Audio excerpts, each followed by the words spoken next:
Gérard Deprez, bonjour. Vous êtes député européen, membre du groupe démocrate et libéral et n'y voyez aucune tentative de vous vieillir. Vous êtes maintenant, depuis quelques décennies, un acteur de poids de la vie politique en Belgique. Vous avez d'ailleurs le titre de ministre d'État. Alors, au bar de l'Europe, je vous ai servi des œufs parce que l'Europe marche manifestement sur des œufs dans le dossier catalan. Elle a d'abord été très silencieuse, puis elle s'est ralliée à l'avis de Madrid qui estime que l'indépendance de la Catalogne est illégitime, mais vous n'avez pas l'impression qu'il y a une bombe prête à exploser et que l'Europe doit s'en mêler? Je pense, pour répondre directement à votre question, que l'Europe, si elle respecte ses traités, ne peut pas s'en mêler directement en tant qu'Europe. Pourquoi ? Parce que les traités européens sont des traités qui sont signés par les États. Et ce sont les États, et donc l'Espagne comme État, qui ont dévolu une partie de leur souveraineté nationale aux institutions européennes que les États ont créées ensemble. Et donc la Catalogne est à l'intérieur de l'État espagnol. L'Union européenne reconnaît les États et elle considère donc légitimement, ce n'est pas une lâcheté, elle considère donc légitimement qu'en tant qu'Union européenne, elle ne peut pas intervenir directement dans une matière qui est d'abord une matière interne à l'État espagnol. Mais là, il y a une Espagne qui risque d'exploser. Est-ce qu'il ne faut pas inciter le pouvoir à Madrid au dialogue ? Nous l'avons déjà fait. Nous avons déjà incité les deux partenaires au dialogue, pas seulement l'État espagnol.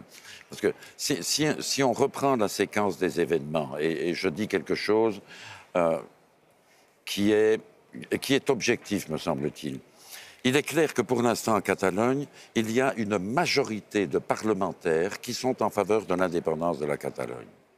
Il est clair aussi, et personne ne le conteste, que l'organisation de ce référendum s'est faite contre les règles de l'État espagnol, contre la Constitution espagnole et contre une décision de la Cour institutionnelle.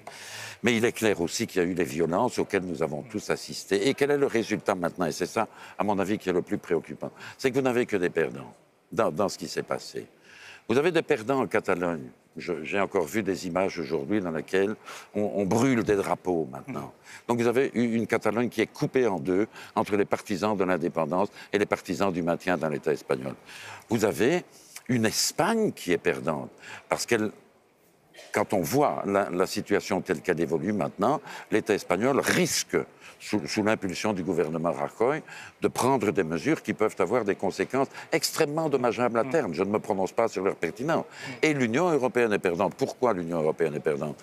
Pour une raison simple, Monsieur Germain, et je tiens à le dire avec sérénité, c'est que l'Union européenne existe parce qu'on veut dépasser les nationalismes.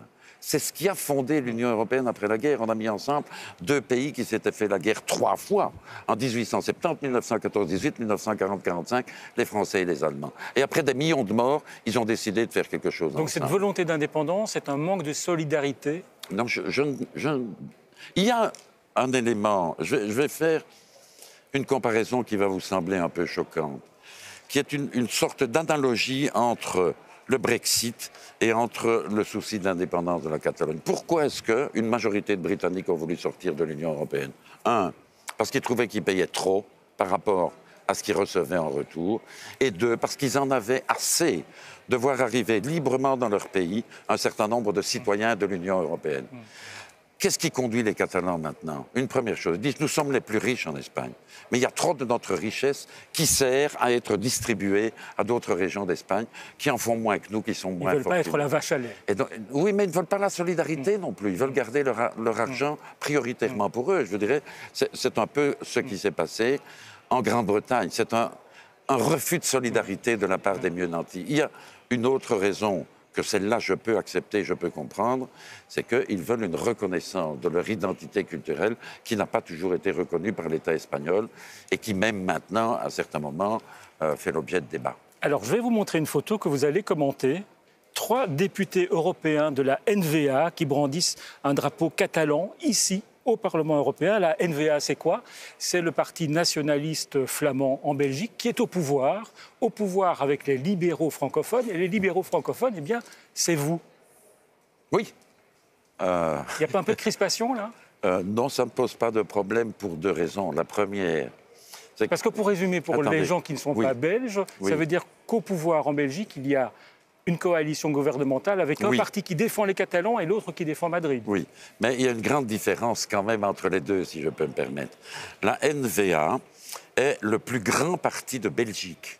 C'est le parti majoritaire dans la partie flamande du pays et c'est le plus grand parti de Belgique. Donc imaginez qu'on fasse un gouvernement systématiquement contre le plus grand parti de Belgique, ce serait quand même assez indécent, sinon franchement stupide. Ce n'est pas du tout le cas en Catalogne. La Catalogne est une minorité à l'intérieur de l'État espagnol, alors que la Flandre est majoritaire en Belgique. Mais ce que je peux dire, c'est que jusqu'à présent, et c'est peut-être l'intelligence de ce qui s'est fait en Belgique au cours des dernières années, chaque fois qu'il y a eu de la part d'une entité à l'intérieur de l'État belge, une demande en disant, vous savez, ceci n'est plus acceptable, nous voudrions changer cette règle.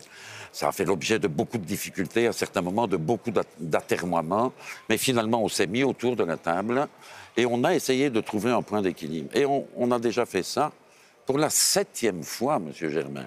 Il y a eu 7 phases de la réforme de l'État en Belgique. Donc je dirais aux Espagnols, essayez quand même de vous mettre dans une dynamique dans laquelle vous construisez ensemble un État espagnol dans lequel toutes les communautés se sentent bien entre elles et reconnues pour ce qu'elles sont. En Belgique, il n'y a plus de tentatives, de tentations séparatistes de la part des Flamands.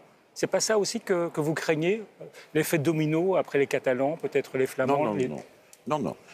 Je ne suis pas craintif, la question n'est pas là.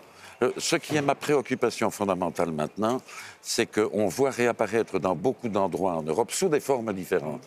Vous avez le Brexit qui s'est produit en Grande-Bretagne. Vous avez maintenant la velléité d'indépendance de la Catalogne.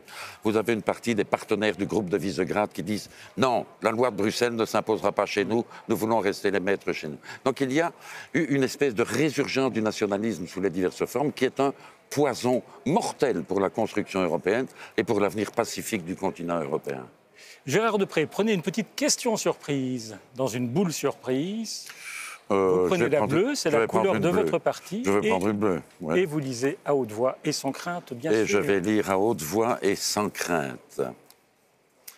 Est-ce que vous vous embêtez dans la vie? Alors la question, elle est posée en fait parce qu'on a constaté que vous étiez 18e sur 750 députés, le 18e député européen le plus actif. Oui. Vous n'avez rien d'autre à faire que venir ici? Je travaille ici parce que c'est la passion de ma vie. Je considère que la construction de l'Union européenne est la chose la plus importante que nous puissions faire ensemble sur le continent.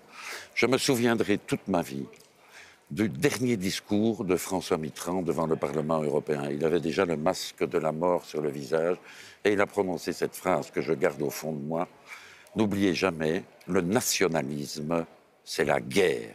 Et cette phrase me hante et c'est la raison pour laquelle la passion de ma vie, c'est de construire une Union européenne dans laquelle on met ensemble ce qu'on a de meilleur au lieu de se faire la guerre sur le pire. Gérard Deprez, merci d'avoir le masque de la vie et d'être venu au bar de l'Europe. On va s'attaquer à ces œufs. Un œuf dur maintenant. Je ne suis pas certain que je vais y arriver.